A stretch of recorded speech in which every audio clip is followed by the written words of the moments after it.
C'est bon? Tu m'entends?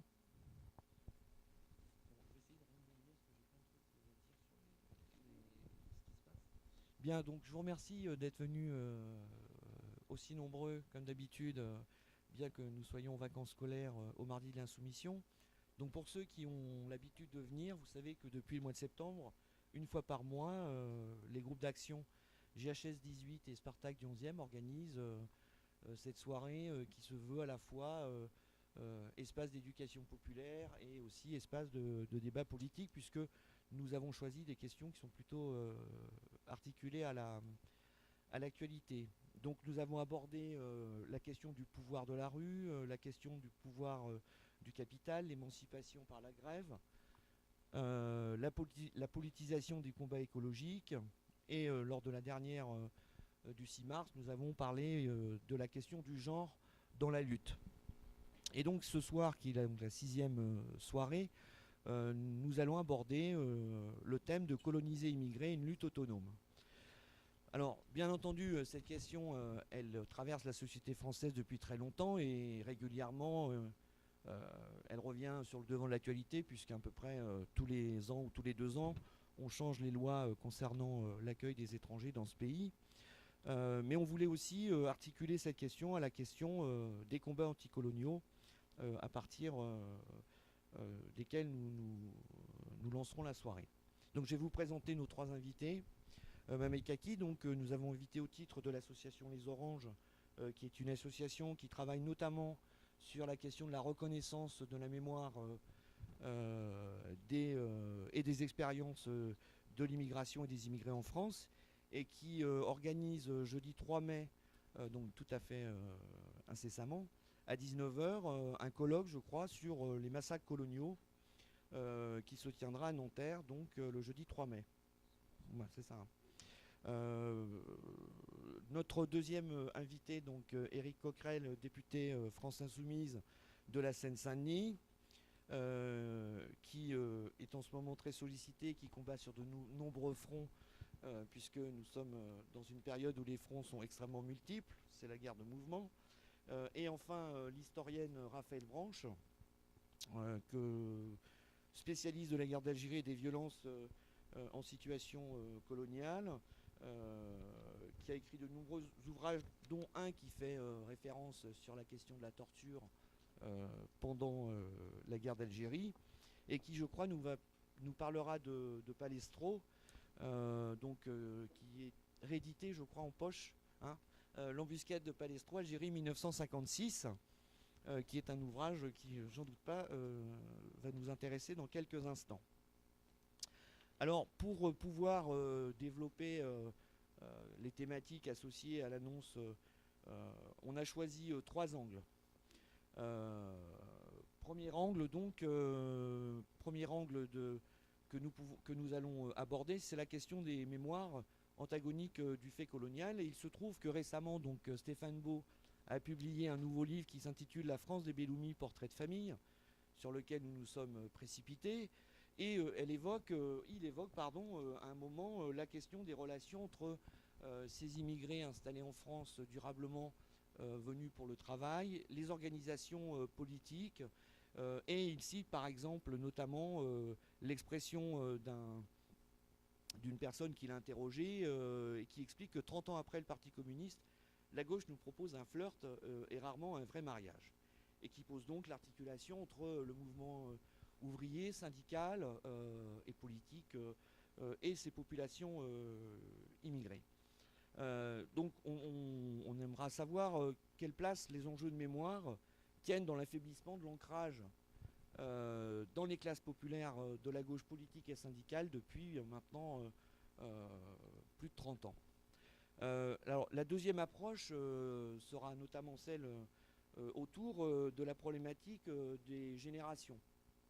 Toujours en utilisant le livre de Stéphane Beau, il constate ce qu'il appelle une différenciation générationnelle entre les sœurs aînées, puisqu'il travaille en fait sur une famille de 8 enfants avec notamment des sœurs aînées qui jouent un rôle très important, héritières de la génération de la marche pour l'égalité de 1983, et des générations plus jeunes, les filles cadettes, qui, elle, se situerait dans la génération de cité, pour reprendre son passage. Et donc, la question de la différenciation éventuelle de ces générations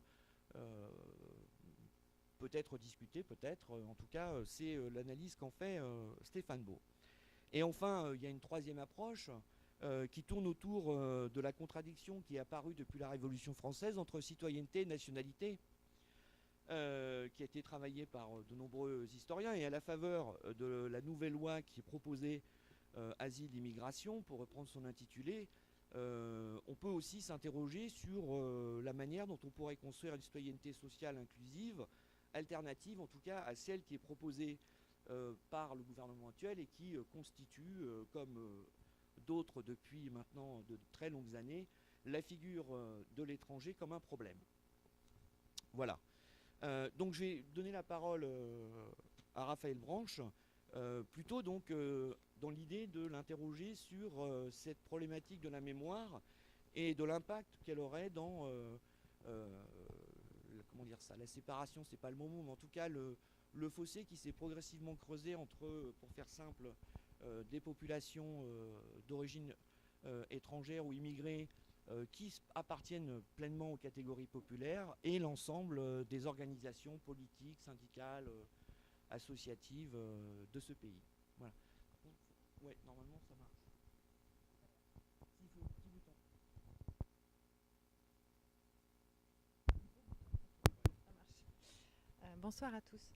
Alors, elles sont passionnantes ces questions, mais c'est pas exactement celle par laquelle je vais commencer. Parce que, comme on vous l'a dit, moi, je ne travaille pas du tout sur l'immigration. En fait, je travaille vraiment sur le monde colonial. Donc, je parlerai pour finir de la question de la mémoire du 17 octobre, mais en passant la main et le témoin à mon voisin de droite. Donc, j'ai proposé, en fait, pour aujourd'hui, de vous parler de comment on utilise le souvenir comme instrument politique, en fait. Comment ce souvenir, c'est aussi participer à, enfin, agir en politique. Et d'abord, quelques éléments pour, disons, situer un peu ce dont j'ai envie de vous parler, partager avec vous surtout, c'est le souvenir, c'est se souvenir ensemble, c'est faire exister une communauté, c'est faire exister une identité collective, mais c'est pas forcément la même communauté qui se souvient et qui a vécu. Donc il y a une différence entre la communauté d'expérience et la communauté de souvenirs. On est précisément sur ces questions de génération, là notamment, mais pas uniquement. Il y a une valeur aussi complètement performative du souvenir. On dit que ça a eu lieu, et donc ça a eu lieu. Alors qu'en fait, les historiens, ben justement, et là je vais vous parler de moments où on n'est pas en accord. Enfin, on dit, ben non, ça ne s'est pas passé exactement comme ça, en fait. Donc il y a évidemment une valeur politique du souvenir, une indexation sur une vérité politique qui n'est pas une indexation sur la vérité historique, bien sûr. Je vais prendre quelques exemples donc d'un usage du souvenir qui sert à faire de la politique et d'un usage du souvenir aussi qui sert à réprimer aussi parfois, mais en valorisant et en prenant plutôt des exemples autour donc de lutte émancipatrice. Donc principalement, moi, mon terrain, c'est l'Algérie coloniale, donc je ne vous parlerai que des Algériens et que de la mémoire algérienne des luttes émancipatrices. Et donc j'ai effectivement choisi de commencer avant l'indépendance, en fait, et puis après des petits éléments sur après l'indépendance. Il faut que je regarde ma montre pour ne pas être trop longue. Alors les éléments de base du souvenir, hein, c'est les lieux et c'est les dates. Et c'est aussi les acteurs. Il faut avoir des acteurs pour raconter des histoires. Un souvenir, c'est une histoire, en fait. Donc, c'est une narration. Donc, parfois, on manque de lieux, on manque de dates, ou on manque de mots, hein, ou d'acteurs, où ces choses-là changent. Et on peut s'interroger sur, évidemment, la labilité, hein, l'évolution des souvenirs. Alors, je vais commencer donc par le cas qui a gentiment été évoqué là, qui est effectivement un travail que j'ai fait il y a bien longtemps sur une région d'Algérie qui se situe à la frontière de la Mitidja et de la Kabylie, à moins de 100 km d'Alger, qui s'est caractérisée par, qui fait partie de ces zones qui ont été très, très durement frappées en 1871 par une grande répression coloniale qui a succédé à une insurrection. En fait, c'est la dernière grande insurrection de l'Algérie avant l'indépendance, une insurrection qui fédère un certain nombre d'acteurs assez variés, hein, mais qui embrase très largement tout le nord et tout le nord-est de l'Algérie et notamment cette région donc, qui se trouve à un moment clé, hein, c'est un verrou hein, pour passer d'une plaine, la Mitidja, aux montagnes, la Kabylie.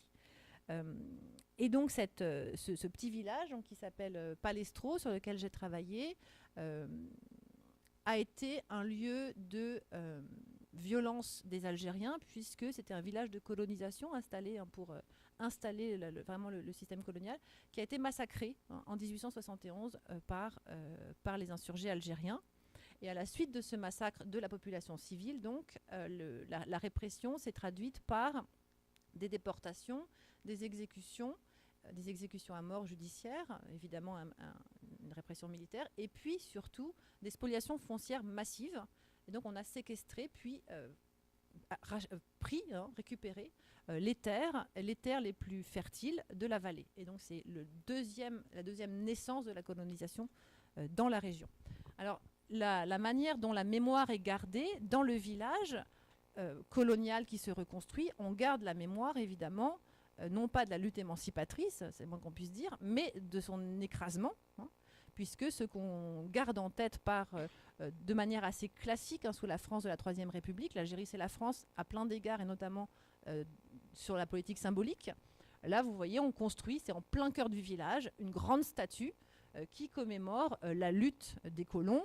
Le personnage qui est représenté, c'est le maire de Palestro, et puis des enfants, la veuve et l'orphelin, enfin future veuve et l'orphelin, parce qu'il va être massacré, lui, qui donc défend contre ceux qui descendent des montagnes et ceux qui... bon. Et donc, au cœur du village, on rappelle à tout le monde ce qu'il en advient quand on se révolte, hein, évidemment. Ce qui m'a intéressée, donc c'est une mémoire, donc, ce que j'appelle la mémoire de Pierre des colons, c'est d'aller chercher la mémoire des colonisés et la mémoire des Algériens. Et je l'ai trouvé à l'occasion d'un film que j'ai réalisé, et la monteuse me fait l'amitié de venir aujourd'hui, ce soir. Donc elle est là. Hein. Donc je vais mettre un petit bout du film, Josiane, j'espère que je vais y arriver, où on peut écouter un bout donc, de cette mémoire colonisée. Donc l'homme qui parle là est un descendant d'un des chefs religieux du village, d'un des villages de la montagne, dont l'ancêtre a été guillotiné. Donc je tente hein, d'appuyer là. Donc c'est pas lui, c'est l'homme d'après. Évidemment, c'est mal calé. Attendez, on va y arriver. Papa Hadj, Papa Chéri, depuis que tu es parti. Pardon. Donc lui, il raconte quand il était petit enfant et qu'il dormait près du moulin où les femmes du village écrasaient le grain et chantaient des chansons. Et donc là, il est en train de traduire un chant kabyle qu'il a bercé toute son enfance et dont il n'avait pas complètement pris conscience des paroles, mais vous allez voir, les paroles sont assez explicites. Il n'avait pas forcément les éléments historiques, mais il avait le sens comme il le raconte. Et puis l'homme qui suit est un autre enfant qui est né à la fin des années 40, donc qui était enfant pendant la guerre de libération. Je vais juste tenter de remettre. Ça dure 1 minute, c'est pas long du tout. Hein. Bon. C'est un peu approximatif, je vais faire grandir.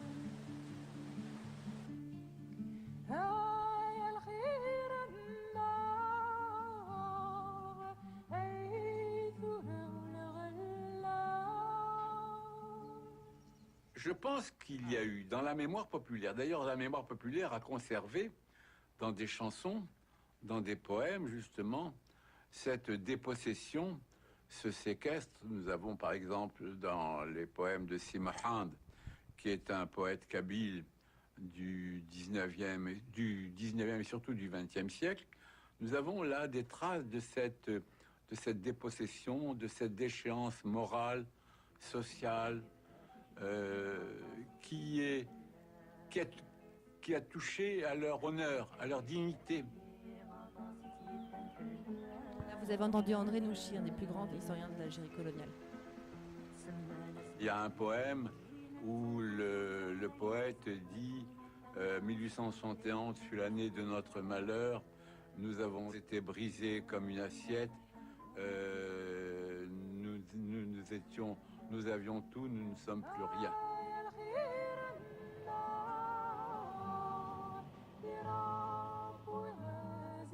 C'était ça. Disait Papa Hadj, Papa Chéri, je traduis, hein, c'est en kabyle. Papa Hadj, Papa Chéri, depuis que tu es parti, le Roumi nous a tyrannisés, ton flambeau reste allumé, tes enfants grandiront, un jour ils reviendront. C'était ça. C'était traduction intégrale. Nous, les enfants, quand nos mamans moulaient le grain, on n'avait pas où aller. On était à côté, on attendait la fin. Et on dormait à côté. On dormait avec le bruit du moulin, c'est comme un instrument de musique. Et puis les paroles qui venaient, il faut voir, c'est une sacrée tonalité. Quand quelqu'un souffre et qu'il chante, vous sentez quand même l'émotion. C'était pas très gai, comme on dit. Et avec ça, nous, on sentait qu'il y avait de la tristesse et ça nous poussait à dormir. Je me souviens quand on moissonnait, j'étais jeune, les moissons, etc. Parce que Dahmé, c'était un plateau, donc on permettait de planter du blé, etc. Les gens chantaient un couplet sur un versant et les autres en face un autre couplet. Des chansons patriotiques déguisées en chansons d'amour du terroir, d'amour du blé, mais tout tourné autour de récupérer. Récupérer, mais la notion de revanche a toujours existé. Revanche sur qui? Peut-être pas seulement sur les colons, sur le sort, sur l'histoire, sur récupérer sa terre. Récupérer sa terre et sa dignité. Voilà, donc là vous avez, pour moi, une des clés de ce que j'ai étudié, ce que j'ai commencé à étudier, à savoir en 1956, au début de la guerre d'indépendance, dans la région de Palestro, il y a une embuscade très meurtrière dans laquelle tombe une section française et tous les soldats sont tués ou presque, et les corps sont en partie mutilés. Donc une des questions, c'est qu'est-ce qui s'est passé, comment est-ce qu'on peut expliquer le succès militaire de l'embuscade, et puis aussi éventuellement les mutilations. Et mon hypothèse, c'était de dire qu'en fait, enfin une hypothèse, j'espère étayée sur des archives notamment, mais aussi sur des témoignages, c'est que ce sont les civils du village qui ont participé aux mutilations des corps des soldats morts, à leur déplacement, et qu'il s'agissait pour eux, finalement, de prendre le pouvoir, agir. Les civils, dans ce type de guerre, ils n'agissent pas tellement de manière visible, ils agissent et ils soutiennent